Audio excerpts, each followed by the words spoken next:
नमस्कार बच्चों, आज की कक्षा में आपका स्वागत है। तो आज मैं आपके लिए लेके आई हूँ कक्षा 8th, जो आपकी संस्कृत की पाठ्य पुस्तक है रुचिरा।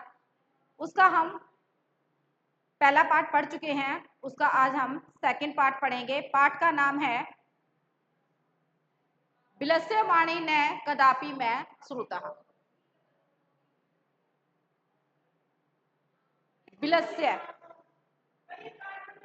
बिल की यहाँ पर षष्ठी लगी हुई है। षष्ठी एक वचन है, एक वचन। विलस्य है, षष्ठी एक वचन लगा हुआ है यहाँ पर। बिल की वाणी आवाज न नहीं कदापि, कदापि मैंने श्रुता सुनी। बिल की आवाज मैंने कभी नहीं सुनी। कि गुफा की जो आवाज होती है वो मैंने कभी नहीं सुनी, मैंने कभी नहीं सुनी। क्लियर? तो ये हमारे पाठ का नाम है, ये हमारा शीर्षक है कि बिल की आवाज मैंने कभी भी नहीं सुनी। क्लियर? अब इसमें क्या होता है, एक सिंह होता है इसमें। तो देखेंगे हम इसमें आगे कि ये किस प्रकार कथा है, जो कि आपके बोर्ड के एग्जाम में जो क्लास 8th है वहां पर इस तरह का एक क्वेश्चन आता है कि कोई भी आपकी कहानी है उसका हिंदी भाषा में सार लिखना है आपको। तो वो बोर्ड के एग्जाम में 8 नंबर का आता है और वो हिंदी में लिखना होता है। हमें समरी लिखनी होती है उस पाठ की। आप देखिए यहाँ पर विलस्यमाणी न कदापि मैं श्रुता, कि मैंने बिल की आवाज, गुफा की आवाज कभी नहीं सुनी। स्टार्ट करते हैं हम। पाठ देखिए कि प्रस्तुत पाठ है संस्कृत के प्रसिद्ध कथा ग्रंथ जो पंचतंत्र है। जैसा कि बच्चों आपने पंचतंत्र है उसमें बहुत सारी अच्छी कहानियां होती है, वो हम सब पढ़ते हैं, सबको रोचक लगती है वो। तो उसमें से ये कहानी का भाग लिया गया है कि तृतीय तंत्र काकोलुकियम से संकलित है। काकोलुकियम है उसमें, वहां से ये संकलित है। पंचतंत्र के मूल लेखक, यानी कि पंचतंत्र के जो मूल लेखक हैं वो विष्णु शर्मा है। पंचतंत्र के लेखक विष्णु शर्मा है। 5 खंडों में है जिन्हें तंत्र कहा गया है। जिन्हें क्या कहा गया है? तंत्र। इनमें गद्य पद्य रूप में कथाएं दी गई हैं, यानी कि ये गद्य में भी होता है, पद्य में भी होता है और कथाएं होती हैं ये, जिनके पात्र मुख्यतः कौन होते हैं? पशु पक्षी। अर्थात के पंचतंत्र की जो कहानियां हैं उसमें गद्य पद्य दोनों ही होते हैं और उसमें जो मुख्य, जो मेन जो पात्र होते हैं वो क्या होते हैं? पशु पक्षी होते हैं। अर्थात पशु पक्षी के माध्यम से वो कथा प्रस्तुत की जाती है।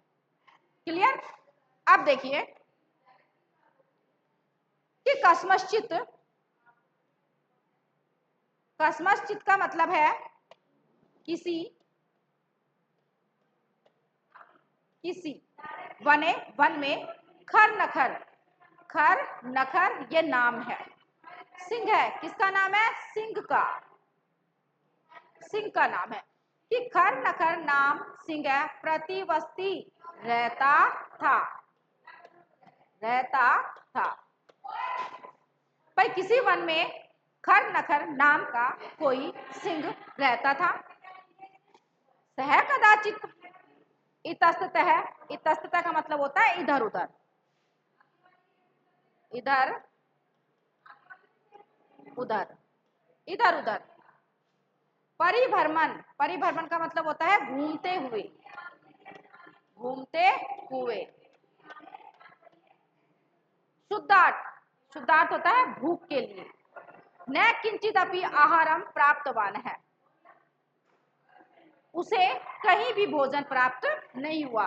वह कभी इधर उधर घूमते हुए भूखा, उसे कभी भी आहार प्राप्त नहीं होती, यानी कि वह भूख से व्याकुल था, भूख के लिए वो इधर उधर घूम रहा था, उसे कहीं भी भोजन प्राप्त नहीं हुआ। ततः उसके बाद सूर्यास्त समय, जब सूर्य अस्त होता है, एकाम एक महती बड़ी बड़ी गुहा, गुहा यानी गुफा को, दृष्टवा देखकर, दृष्टवा का मतलब देखकर, सह अचिंत्यत उसने सोचा, उसने सोचा। नूनम, नूनम का मतलब निश्चित ही,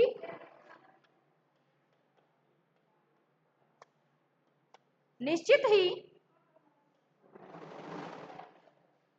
निश्चित ही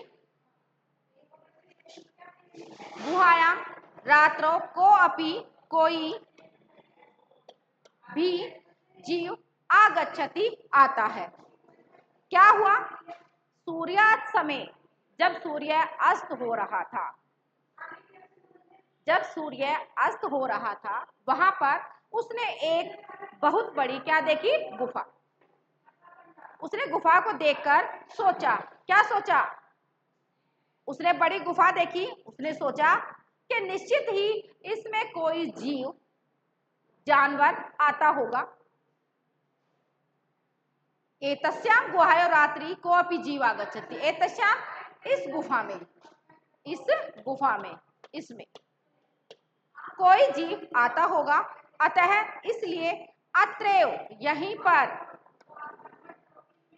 यहीं पर निगूढ़ा, निगूढ़ा का मतलब होता है छिपकर बैठ जाता हूं।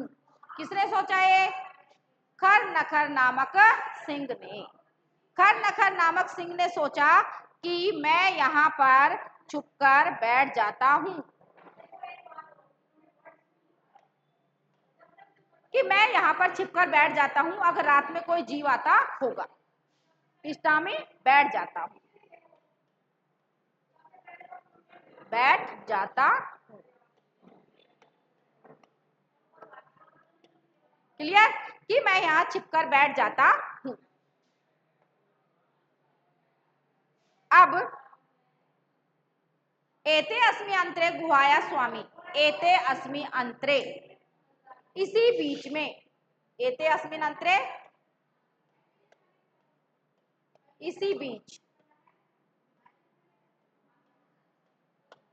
इसी बीच में, इसी बीच में गुहाया स्वामी, गुहाया गुफा का स्वामी जो मालिक था, दधिपुच्छ नाम का श्रृंगालय समागच्छत है। दधिपुच्छ, उसका नाम क्या था? दधिपुच्छ है। कि इसी बीच में गुफा का जो स्वामी था, दधिपुच्छ नामक श्रृंगाल, उसका नाम क्या था? श्रृंगाल। क्या नाम था उसका? श्रृंगाल। श्रृंगाल का मतलब सियार। समागच्छत है, आ गया, समागच्छत आ गया। क्या हुआ कि शेर ने एक बहुत बड़ी गुफा देखी, गुफा को देखकर सोचा कि इसमें कोई जीव आता होगा, तो मैं यहाँ छिपकर बैठ जाता हूँ। अब इसी बीच में गुफा का जो मालिक था, मालिक कौन निकला? दधिपुच्छ। क्या नाम था उसका? सियार। सियार था, उसका क्या नाम था? दधिपुच्छ नामक श्रृंगाल। वहां पर आ जाता है, वहां पर आ जाता है।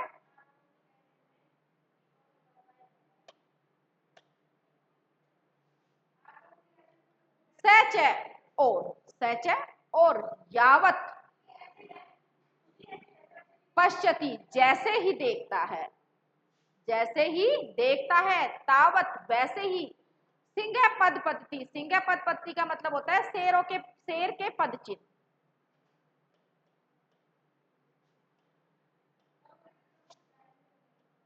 शेर के पद चिन्ह, शेर के पद चिन्ह, शेर के पद चिन्ह गुहायां परविष्टः दर्श्यते, दिखाई देते हैं, दिखाई देते हैं।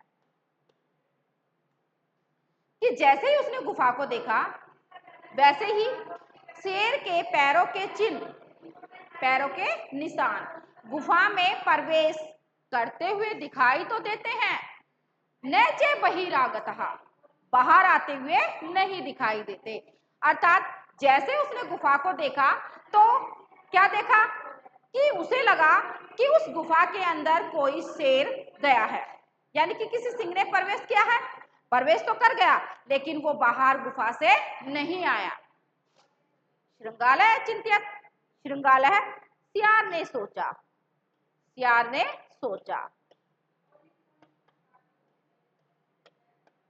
सियार ने सोचा, क्या सोचा देखो, अहो विनिष्टो अस्मि।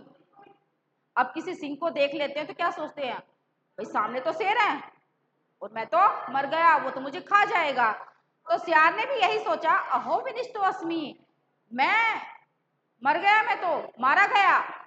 नूनम निश्चय ही, नूनम निश्चय ही अस्मिन बिले सिंह अस्तिति ही तर्कयामी, के नूनम ही इस बिल में शेर छिपकर बैठा है, छिपकर बैठा है। ततः तो किम करवाणी, किम करवाणी, क्या करूं, क्या करूं। एवं ऐसा विचार, विचार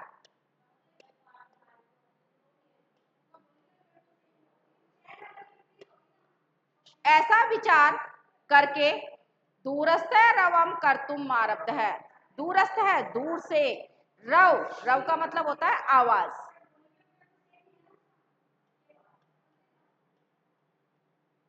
आवाज, कर्तुम आरब्ध है, आवाज मारना शुरू कर दिया। क्या कहा कि भाई निश्चय ही यहाँ पर तो क्या है, अब सिंह है, मैं तो मर गया। तो उसने क्या किया, ऐसा विचार करके दूर से ही उसने आवाज करना शुरू कर दिया। उसने दूर से पुकारा, भोबिल भोबिल, हे गुफा, बिल का मतलब गुफा, कि हे गुफा, किम ने स्मरसी, किम ने स्मरसी, क्या याद नहीं है तुम्हें, स्मृति का मतलब याद नहीं है तुम्हें, यन मन्या मेरे साथ, तव्या तुम्हारे, स का मतलब साथ, समय, समय का मतलब होता है शर्त, कृतो अस्ति, कि तुम्हारे साथ मैंने शर्त लगाई थी, भाई तुम्हारे साथ मैंने शर्त लगाई थी। किसने कहा ये, सियार ने कहा। किसको देखकर, पैरों के चिन्ह, निशान को देखकर कि यहाँ पर तो कोई सिंह होगा। मैं दूर से खड़ा होकर आवाज लगाता हूँ, किसको आवाज लगाता है, गुफा को, जबकि गुफा तो आवाज देती ही नहीं है। उसने कोई युक्ति सोची कि मैं गुफा को आवाज लगाता हूं। उसने कहा, तूने, तुम्हारे साथ समय, समय का मतलब शर्त हुई थी, क्या शर्त हुई थी कि यद अहम, जब मैं, यद अहम का मतलब जब मैं,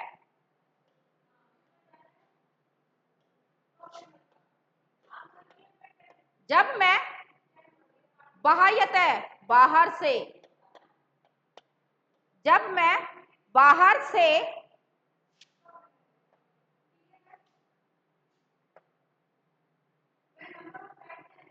से आऊंगा तो तुम मुझे पुकारोगी, कि जब मैं बाहर से आऊंगा तो तुम मुझे आवाज दोगी। फिर क्या कहा कि मैं बाहर से आऊंगा तो तुम मुझे आवाज दोगी, परंतु गुफा तो बोली नहीं कि तुम मुझे आवाज दोगी तो मैं दूसरी गुफा में प्रवेश कर जाऊंगा, कि हमारे बीच शर्त लगी है। क्या शर्त लगी है, कि जब मैं बाहर से आऊंगा तो मैं तुम्हें पुकारूंगा, अगर तू आवाज दोगी वापस तो मैं समझूंगा कि हमारी जो शर्त लगी थी वो पूरी हो गई है। अगर तुम मुझे नहीं पुकारोगी तो मैं दूसरी गुफा में प्रवेश कर जाऊंगा, अर्थात मैं दूसरे बिल में चला जाऊंगा। अत एतत् श्रुत्वा सिंह अचिंत्यत, जब उसने ये कहा तो यह सुनकर, एतत् श्रुत्वा यह सुनकर,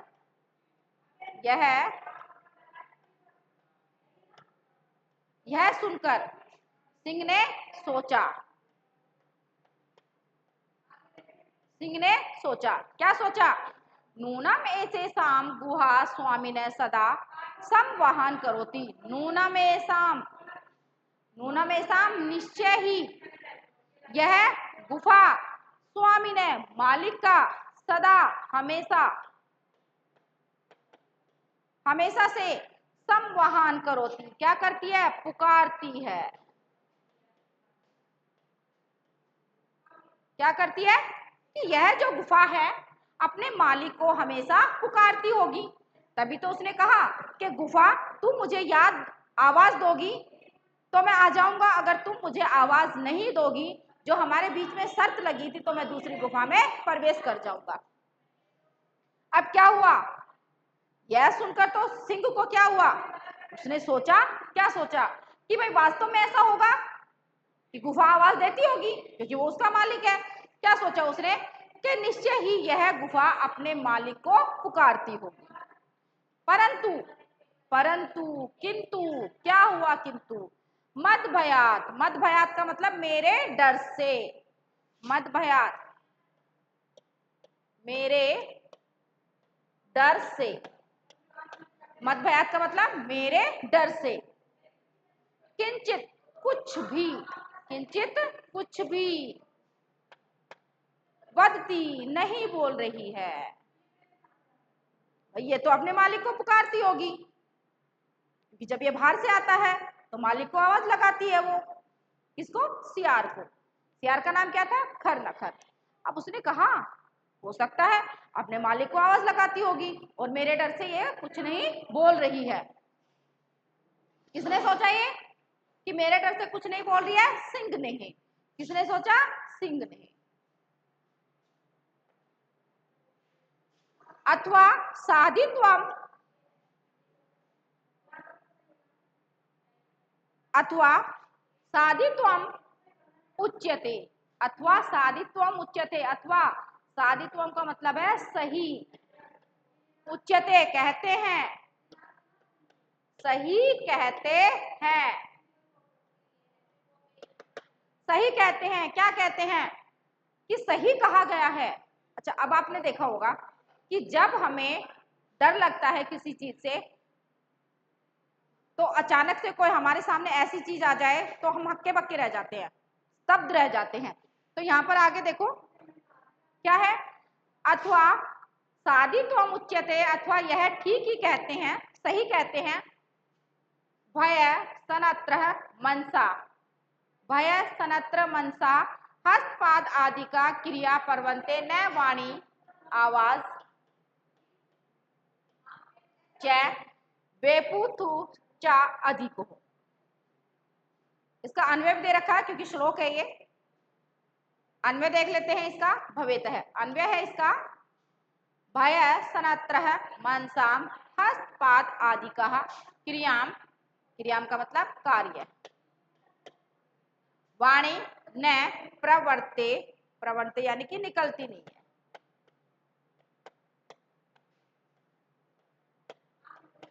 निकलती नहीं है। शरीर,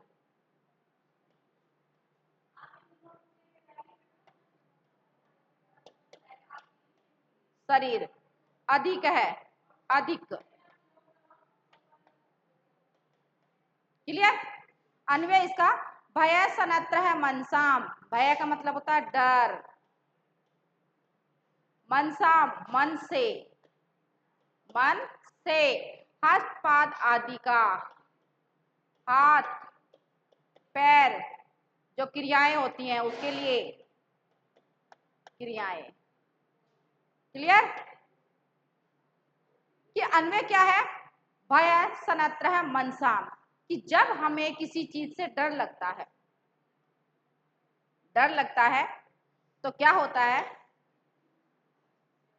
कि हमारे हस्तपाद, कि हाथ और पैर काम नहीं करते हैं, कि भय से डरे हुए मन वाले का हाथ और पैर काम नहीं करते हैं, आवाज भी नहीं निकलती है।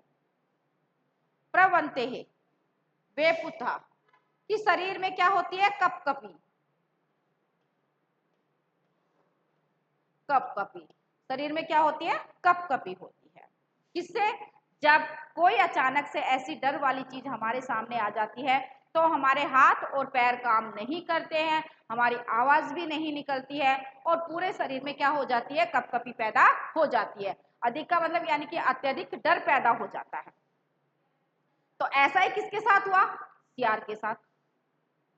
सिंह ने कहा कि मुझे देखकर ये गुफा निश्चय ही नहीं पुकार रही होगी। क्यों नहीं पुकार रही होगी? क्योंकि उसके सामने तो सिंह है और सिंह को देखकर तो सबके हाथ पैर काम नहीं करते हैं।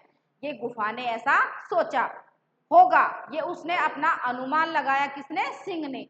कि सिंह ने ऐसा अनुमान लगाया कि यह गुफा मुझे देखकर डर गई होगी, क्योंकि सही कहते हैं कि डरे भय से डरे हुए मन वाले के हाथ और पैर काम नहीं करते हैं, न ही उसकी आवाज निकलती है और कपकपी भी उसके शरीर में अधिक होती है।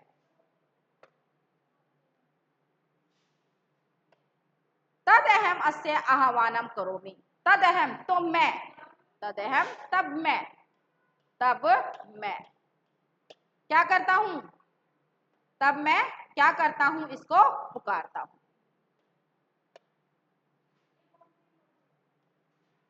इसको पुकारता हूं, पुकारता हूं कि मैं इसका आह्वान करता हूं, अर्थात मैं इसको पुकारता हूं। एवं सह बिले परिविष्य में भोज्य भविष्यति। एवं इस प्रकार यह जब बिल में प्रवेश करेगा तो मेरा भोजन बनेगा। इस प्रकार जब यह बिल में प्रवेश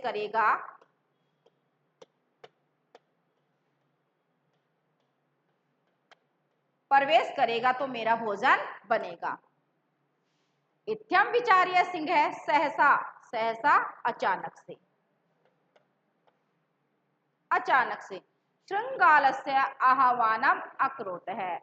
ऐसा कहकर उसने इस प्रकार विचार करके, सोचकर अचानक से सियार को पुकारना शुरू कर दिया, अर्थात उसने सियार को पुकारा। सिंहस्य सिंहस्य उच्च गर्जनम, सिंहस्य उच्च गर्जनम, शेर के दहाड़ने की आवाज से, प्रतिध्वनिना आवाज से, आवाज से, सा वह जो गुफा थी, ऊंचे ही जोर से,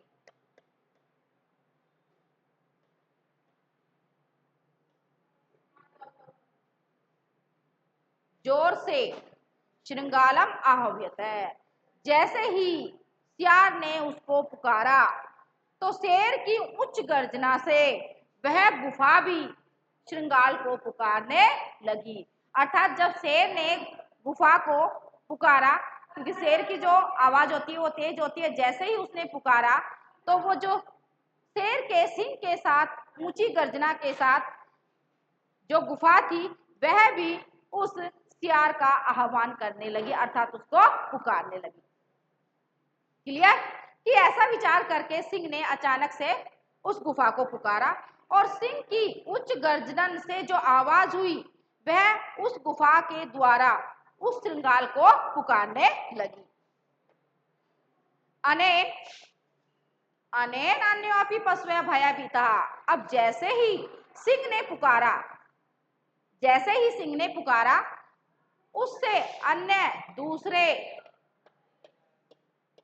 पशु भयभीता, डर गए। कि केवल श्रृंगाली नहीं, दूसरे जो पशु थे वो भी डर गए। श्रृंगालो अपि ततः दूरम पलाय माने एवं पठत।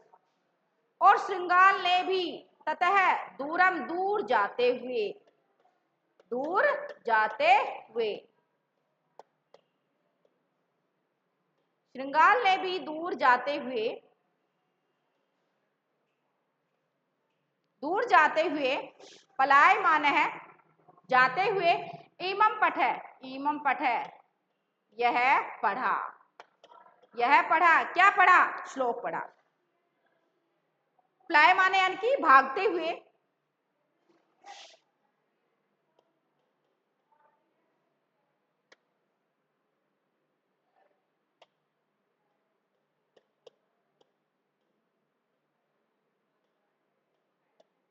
भागते हुए। इस प्रकार श्रृंगालो अपि, और श्रृंगाल ने भी दूर भागते हुए यह श्लोक पढ़ा। क्या पढ़ा?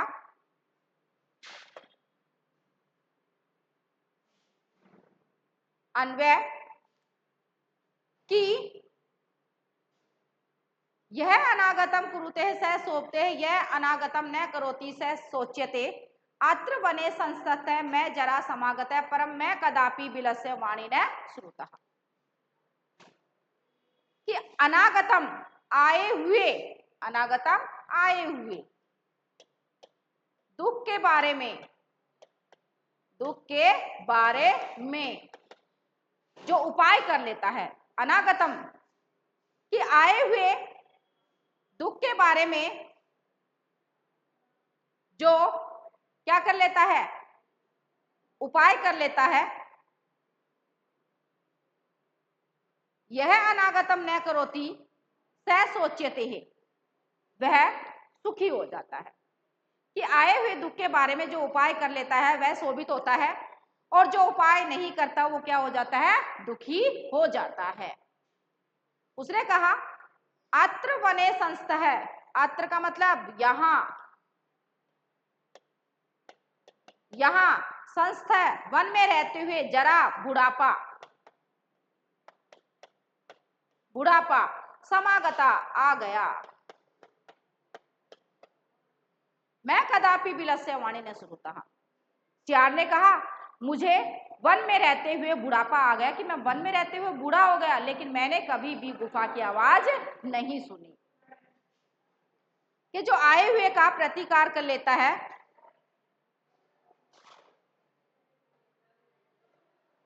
कि जो आए हुए दुख के बारे में सोच लेता है, दुख के बारे में उपाय कर लेता है, वह शोभा पाता है, और जो आए हुए दुख के बारे में उपाय नहीं कर पाता वो दुखी हो जाता है। क्लियर? तो कह रहा है सियार कि अत्र यहाँ वन में रहते हुए मुझे बुढ़ापा हो गया, अर्थात मैं यहाँ वन में रहते हुए मैं बूढ़ा हो गया हूँ, लेकिन मैंने बिल की आवाज यानी कि गुफा की आवाज मैंने कभी नहीं सुनी। क्लियर? तो आज का हमारा जो टॉपिक है, हमने क्या पढ़ा, विलस्य वाणी न कदापि मैं श्रुतः। क्लियर? अनागतम यह कुरुते है स सोपते, सोच्यते यह न करोत्य न गाता, ये वही है, उसका श्लोक है ये। तो अब हमने आपका जो पाठ है द्वितीय हम पढ़ चुके हैं, विलस्य वाणी न कदापि मैं श्रुतः, और अगली क्लास में हम आपके लिए इससे रिलेटेड क्वेश्चन आंसर्स भी लेके आ सकते हैं, और अगला हमारा और टॉपिक जो होगा हमारा पार्ट 3 है। तो आज के लिए, इस क्लास के लिए धन्यवाद।